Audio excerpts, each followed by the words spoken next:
Interview with the Vampire. You really taking an interview?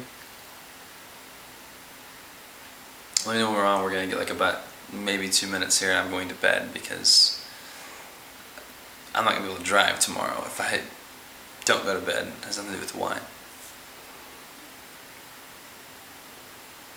We'll post this on the official site. The lead singer of the band, Brian Boydman, here, late night, having a glass of Cabernet. So the DOS. That's all we have. How's your night been thus far? It's been good. Just had plans to go to bed early. Went out and got a few drinks with I guess some of the future bandmates, and then I came back after dropping you guys off and tried to go to bed, but just couldn't convince myself that I needed to. So kind of sat in here and watched a little Pride and Prejudice, had a little hookah, finished up a glass of wine that I didn't really drink during dinner, and you guys showed up about 2, and that's when this whole thing started. How do you feel about collaborating with Phil Heish, who is a world-renowned guitarist? He stopped by the set tonight, and it seemed like y'all, shared a few songs together and kind of had a good time making music with one another.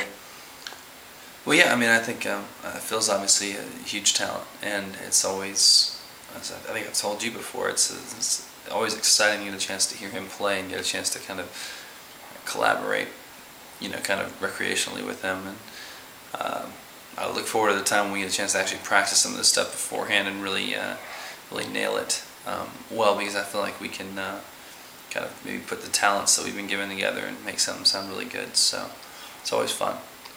Alright, yeah, just kind of going together with that, there have been rumors about you and maybe Phil, along with George Henderson and Brian Canatella, perhaps forming a band. I know a lot of the fans would be excited about that. Is there any truth to that? Well, apparently our manager has been a guy we've been connected with, all of us, I guess, kind of actually really connected to each other through.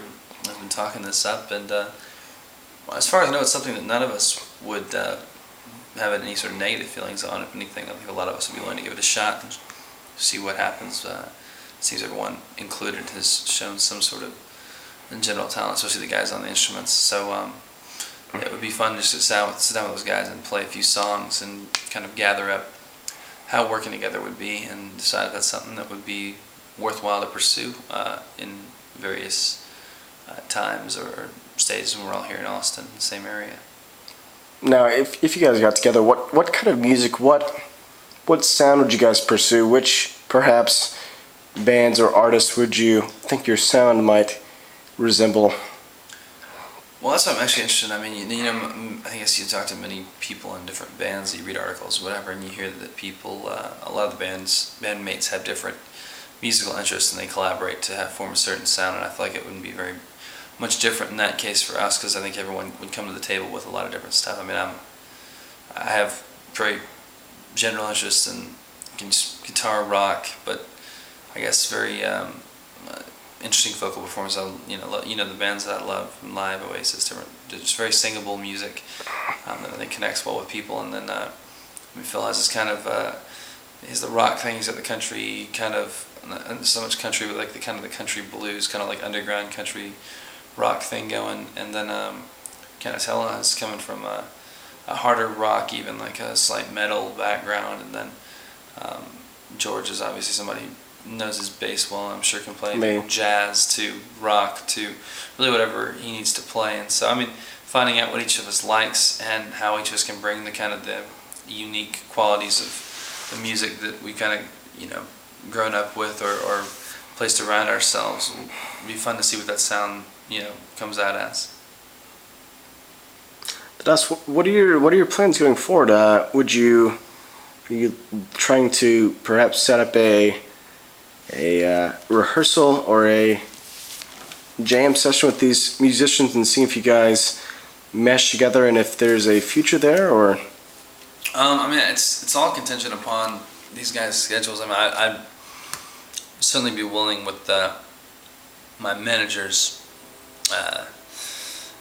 skills in contacting these folks to try to kind of maybe set a precedent as some sort of taking some sort of leadership role and gathering folks together. But from there, it's just kind of then letting people kind of mix and match and figure out what works for them, and if these are people they can work with, and then even if people they can work with, does the music that comes out and the time shared, is it valuable to everybody? And if people come away from it feeling like it was a good time, that it's something they can keep doing, then we'll go from there. But it's something that I know everyone has their own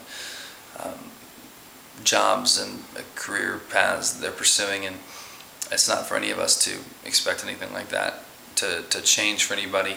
Certainly not right now. It would be something we'd pursue, I think, kind of on the side and with some spare time, and then kind of see how it would take off, if it would take off, and then if that happened, we'd have a different conversation. All right, Dennis, thanks for stopping by today. No problem. Appreciate you having me.